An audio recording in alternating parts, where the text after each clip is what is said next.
کبھی دنیا کو منہ نہ لگاؤ، دنیا سے دل نہ لگاؤ۔ اللہ کے رسول علیہ السلام نے ایک مرتبہ دریا کے اندر اپنی انگلی ڈبوئی اور دریا میں انگلی ڈبو کر کے باہر نکالا، اور باہر نکال کر کے فرمایا یہ میری انگلی میں جتنا پانی آیا وہ دنیا ہے، اور یہ جو سارا پانی ہے وہ آخرت ہے۔ اب بتائیں قطرے کو لے کر کے سمندر کو چھوڑنے والے نادانوں، دراصل علم نہیں ہے۔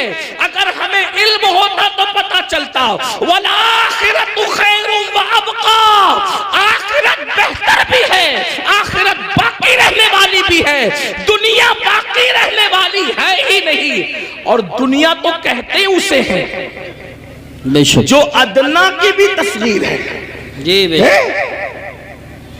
جو ادنا سے بھی گری ہوئی کو دنیا کہتے ہیں۔ ادنا کا مطلب سمجھتے ہیں نا؟ ادنا کا مطلب چھوٹا، اور دنیا دنیا اور اس سے بھی گری ہوئی، جس کا نام ہی دنیا ہو حقیر۔ لیکن یہ پتا ہم سمجھتے دنیا کوئی بڑی چیز ہے، ارے نادان دنیا کہتے ہی حقیر کو ہے، ایسی حقیر کہ اس سے زیادہ کوئی حقیر نہ ہو، جیسے بہتر بہتر بہترین، فضل افضل، درجات بڑھتے ہیں نا، جب تفضیل کے ساتھ بات ہوتی ہے تو پھر درجات بڑھتے ہیں، ایسے ہی جب تصغیر کے ساتھ بات ہوتی ہے تو پھر درجات گھٹتے ہیں نا۔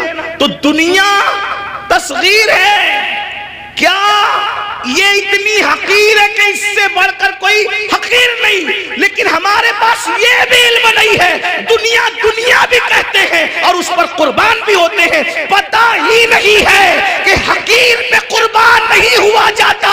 ارے جب فقیر پہ قربان نہیں ہوتے تو حقیر پہ کیسے قربان ہوتے ہیں؟ اگر قربان ہونا ہے تو اس پر قربان ہو جاؤ جس نے دنیا بھی پیدا کیا، آخرت بھی پیدا کیا۔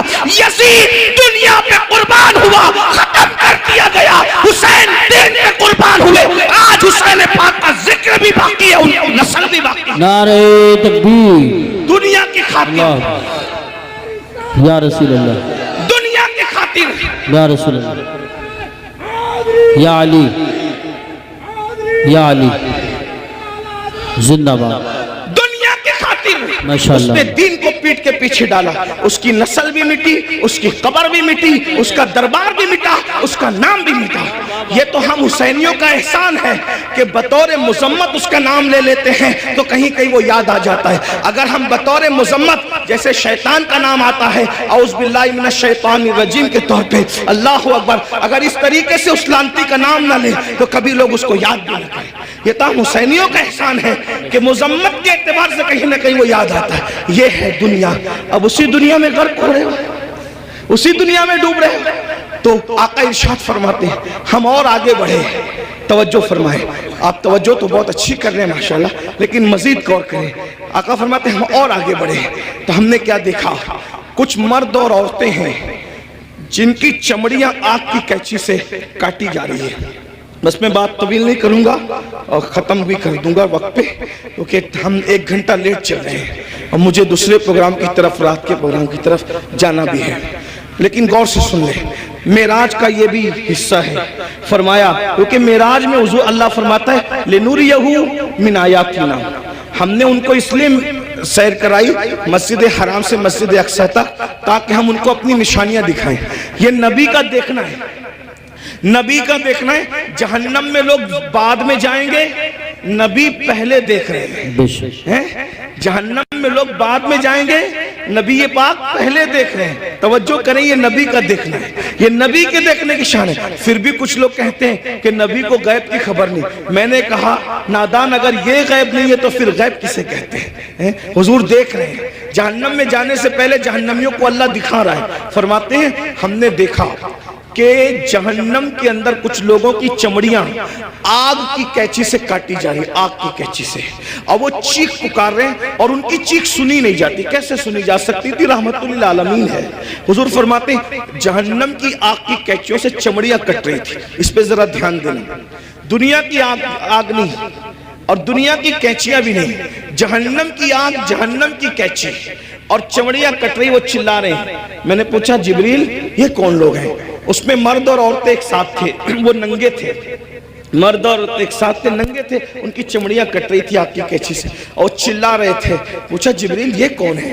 جبریل امین نے اس کی یا رسول اللہ صلی اللہ علیہ وآلہ وسلم یہ آپ کی امت کے وہ لڑکے اور لڑکیاں ہیں، وہ مرد اور عورتیں ہیں جو سج دھج کر گھروں سے اس لیے نکلتے تھے، لڑکے اس لیے سج کے نکلتے تھے کہ ان کو لڑکیاں دیکھیں، اور لڑکیاں اس لیے سج دھج کے نکلتی تھی کہ ان کو لڑکے دیکھیں، اور ایک دوسرے کے فتنے میں بدکاری میں مبتلا ہو جائیں تو یہ ان کو آگ کی کینچی سے آج کاٹا جائے۔ دیکھیے سجنا سنورنا برا نہیں ہے، لیکن اس لیے سچ کے نکلنا کہ لوگ میری طرف گناہ کے حوالے سے مائل ہوں، بدکاری، ورنہ سج کے نکلنا تو میرے نبی کی سنت ہے۔ بے شک ام المومنین سیدہ عائشہ صدیقہ فرماتی ہیں کہ جب حضور گھر سے نکلتے تھے اگر آئینہ میسر نہیں ہوتا تو حضور پانی میں اپنی شکل انور دیکھا کرتے تھے، تو میں کہتی تھی حضور آپ بھی؟ تو آقا فرماتے ہیں عائشہ اللہ حسن والا ہے اور وہ حسن کو پسند کرتا ہے، اگر کوئی بندہ گھر سے سج سنور کر زینت کے ساتھ نکلتا ہے تو جس کے پاس جاتا ہے اس کی بھی اور جو جاتا ہے اس کی بھی اللہ دونوں کی مغفرت فرما دیتا ہے۔ ہمارے یہاں تو نماز کے لیے بھی سج سنور کر مسجد جانے کا حکم ہے، لیکن افسوس اس بات پر ہے سجنے پر اسلام اعتراض نہیں کرتا، سنورنے پر اسلام اعتراض نہیں کرتا، زینت کرنے پر اسلام اعتراض نہیں کرتا۔ اسلام یہ کہتا ہے کہ اچھی نیت کے ساتھ زینت کرو، یہ نیت سے زینت کرنا، عطر لگانا، خوشبو لگانا اور اپنی شکلوں کو سنوارنا کہ معاذ اللہ مرد اس طرح سے کرے کہ عورتیں ان کی طرف متوجہ ہو اور بدکاری میں مبتلا ہوں، اور عورتیں اس لیے سجے سورے کہ مرد ان کی طرف متوجہ ہو کر بدکاری کے اندر مبتلا ہو جائے۔ میرے آقا صلی اللہ علیہ وآلہ وسلم کی کنیزوں سے ایک بات کہنا چاہتا ہوں، سنورنا عورتوں کو ضرور ہے لیکن باہر نکلنے کے لیے نہیں بلکہ اپنے شوہر کے لیے۔ یہاں تک فرمایا گیا جو عورت اپنے شوہر کا دل خوش کرنے کے لیے بنتی اور سنورتی ہے، اللہ تبارک و تعالی ایسی عورت کو نفل نماز پڑھنے سے زیادہ ثواب عطا فرماتا ہے۔ لیکن یہاں بازار میں جانے کے لیے نہیں سنورنا، ولیمے میں جانے کے لیے نہیں سنورنا، باہر نکلنے کے لیے نہیں سنورنا، عورت کو اگر سنورنا ہے تو شوہر کے لیے سنورنا ہے۔ اور ایک بات بھی اپنی بہنوں سے کہہ دوں، اللہ کے رسول علیہ السلام نے تو یہاں تک فرمایا جو عورت عطر اور خوشبو لگا کر اپنے گھر سے نکلتی ہے کہ وہ خوشبو مردوں کو اپنی طرف مائل کرتی ہے، ایسی عورتیں قیامت کے دن زانیہ عورتوں کی حیثیت سے اٹھائی جائے گی، اللہ اکبر، زناکار عورتوں کی حیثیت سے اٹھائی جائے گی۔ عورتوں کو باہر نکلتے وقت تو خوشبو بھی نہیں لگانا چاہیے اور برقع بھی ان کو ایسا پہننا چاہیے کہ اتنا ڈھیلا ڈھالا برقع ہو کہ اللہ اکبر کہ پہننے والی عورت جو ہے وہ اس کا جسم چھوٹا ہے یا بڑا ہے، اس کا جسم دبلا ہے یا موٹا ہے، اس بارے میں کسی کو اندازہ نہ ہو۔ اتنے ڈھیلے اور اتنے بھدے کپڑے پہننے چاہیے برقعے کے حوالے سے۔ لباس اچھا پہنو لیکن برقعے کا کپڑا بھدا ہو، برقعے کا کپڑا چمکیلا نہ ہو، برقعے پہ ڈیزائن نہ ہو۔ امام غزالی رحمت اللہ علیہ نے آج سے 900 سال پہلے فتویٰ دیا تھا کہ ڈیزائن والا برقع پہننا جائز نہیں ہے۔ 900 سال پہلے عورتوں کو ڈیزائن والا برقع پہننے سے منع کر دیا گیا، اور آج تو برقعے کے ڈیزائن تو دیکھو کہ معاذ اللہ جو نہیں دیکھنے والا وہ بھی دیکھنے لگے۔ یہ کیفیت ہے، یہ حالات ہیں۔ اس لیے میں اپنی بہنوں سے کہوں گا دیکھو یہ دنیا ہے بہنوں، یہ دنیا ہے، ایک جملے کے لیے اپنی آخرت برباد مت کرو۔ یہی ایک جملہ نا کہ سہیلیوں میں بند سمر کے جاؤں گی تو سہیلیاں کہے گی تو کتنی اچھی لگ رہی ہے، بس ایک جملہ، اس ایک جملے پہ اپنی آخرت خراب کر رہی ہو، اس ایک جملے کو سننے کے لیے اپنی آخرت برباد کر رہی ہو۔ میری بہنوں کون کیا کہے گا؟ سہیلیاں اتنا کہے گی، رشتہ دار کی عورتیں اتنا کہے گی تو کتنی اچھی لگ رہی ہے، اور بڑھ کر ایک لمبی گالی بھی دے دے گی کہ تو بالکل ہیروئن کی طرح لگ رہی ہے۔ میں سمجھتا ہوں کہ ہم کو کوئی ہیرو یا ہیروئن کہے اس سے بڑی کوئی گالی مجھے نہیں لگتی۔ کیوں؟ اس لیے کہ ہیرو ہیروئن کون ہے؟ یہ وہ لوگ ہیں جو اس اسکرین کے سامنے آ کے زنا کرتے ہیں، جی۔ یہ ناچتے ہیں، تو کس کوئی ہم کو نچنیا، بھئی اگر کوئی کہے کہ تو مولانا لگ رہا ہے، تو مولانا کا مطلب کیا؟ علم والا۔ مولانا کا مطلب کیا؟ شریف۔ مولانا کا مطلب کیا؟ نمازی۔ مولانا کا مطلب کیا؟ متقی، پرہیزگار۔ اب اگر کوئی کہے کہ تو ہیرو لگ رہا ہے، کہ تو ہیروئن لگ رہی، تو آپ مجھے بتائیں کہ وہ لوگ کیا کیا کرتے ہیں۔ میں کسی سے نفرت نہیں کرنے کی بات کر رہا ہوں، میں کوئی نفرت کی بیج نہیں بولنے آیا ہوں، لیکن ایک بات کہتا ہوں، اسکرین پر آ کر کے زنا کرتے ہیں کہ نہیں کرتے؟ فاحشہ عورتوں سے بھی زیادہ گندے یہ لوگ ہیں کہ فاحشہ عورتیں تو چھپ کر کے گھروں میں زنا کرواتی ہیں، لیکن یہ تو اسکرین پر آ کر کے زنا کرتے ہیں، کیمرے کے سامنے آ کے زنا کرتے ہیں، بدکاریاں کرتے ہیں، اور تم خوش ہوتے ہو کہ مجھے تو یہ کہا جا رہا ہے، فلمی اداکارہ سے تشبیہ دی جا رہی، میں کتنی اچھی لگ رہی ہوں، میری بہن یہ گالی، اور سن لو، ایک ایسا گندا جملہ سننے کے لیے تم اپنے نبی کو ناراض کر رہے ہو، تم اپنے خدا کو ناراض کر رہے ہو۔ اللہ اکبر۔ اس لیے میری گزارش ہے، یہ دنیا ہمیشہ نہیں رہنے والی، یہ دنیا نے ہمیشہ نہیں رہنا، دنیا نے ختم ہونا ہے، بلکہ دنیا جب ختم ہوگی ہماری زندگی تو دنیا ختم ہونے سے پہلے ہی ختم ہو جائے گی۔ اور بزرگوں نے فرمایا قیامت جب آئے گی ضرور آئے گی، لیکن اس کی قیامت تو اسی دن آ گئی۔ کب آ گئی اس کی قیامت؟ جس دن ہماری روح کا رشتہ ہمارے جسم سے ٹوٹ گیا، جس دن ہمارا انتقال ہو گیا، اسی دن ہماری قیامت آ گئی۔ اب ہم آخرت کی تیاری نہیں کر سکتے۔ میں اپنی بہنوں سے پوچھنا چاہتا ہوں اور آپ سے بھی کہنا چاہتا ہوں، کبھی تصور کیا، اپنی قبر کا تصور کیا؟ ایک دن ہم قبر میں جائیں گے، ضرور جائیں گے، قبر کے اندر داخل ہوں گے، ضرور داخل ہوں گے۔ سوچو تو صحیح، وہاں کا اندھیرا سوچو، جانا تو ہے، اس کا کوئی انکار کر سکتا ہے؟ نہیں کر سکتا۔ جانا تو ہے، قبر میں اندھیرا ہے، کروٹ بدلنے کے لیے بھی جگہ نہیں ہے، وہاں کیڑے ہیں، وہاں مکوڑے ہیں، وہاں سانپ ہیں، وہاں بچھو ہے، کوئی بچانے والا نہیں، کوئی مدد کرنے والا نہیں، کوئی مددگار نہیں۔ ذرا میرے بھائیوں غور کرو، میری بہنوں غور کرو، وہ وقت کیسا ہوگا؟ تھوڑی دیر کے لیے، ایک لمحے کے لیے تصور کرو، وہ وقت کیسا ہوگا جب ان گورے گورے خوبصورت نرم نازک گالوں کو قبر کے کیڑے کھا رہے ہوں گے۔ قبر کے کیڑے جب ان کو کھا رہے ہوں گے، اس وقت کیفیت کیا ہوگی؟ ہاں، یہ آنکھیں جس پر غرور اور تکبر اور گھمنڈ کرتے ہو، ان آنکھوں کو قبر کے کیڑے پی چکے ہوں گے، اس کے آنسو پی چکے ہوں گے، اس کے دیدے پی چکے ہوں گے۔ اور اللہ اکبر، یہ جسم، یہ نرم اور نازک جسم جس پہ بڑا گھمنڈ ہے انسان کو، اس کی چمڑی، اس کا گوشت، ہڈیاں، سب قبر کے کیڑے چٹ کر جائیں گے۔ اس وقت ہمارا کیا بنے گا؟ اس لیے میرے بھائیوں، میری بہنوں، اللہ سے ڈرو، ان سب چیزوں کی معلومات حاصل کرو کہ اللہ کا عذاب کیا ہے، اللہ کی عذاب کی شکلیں کیا ہے۔ اور آج میں تو یہ کہتا ہوں، قبر میں جو عذاب ہوگا وہ تو ہوگا، قبر میں جو سزا ملے گی وہ تو ملے گی، جہنم میں جو ملے گی وہ تو ملے گی، لیکن دنیا میں سزا اللہ دے رہا ہے۔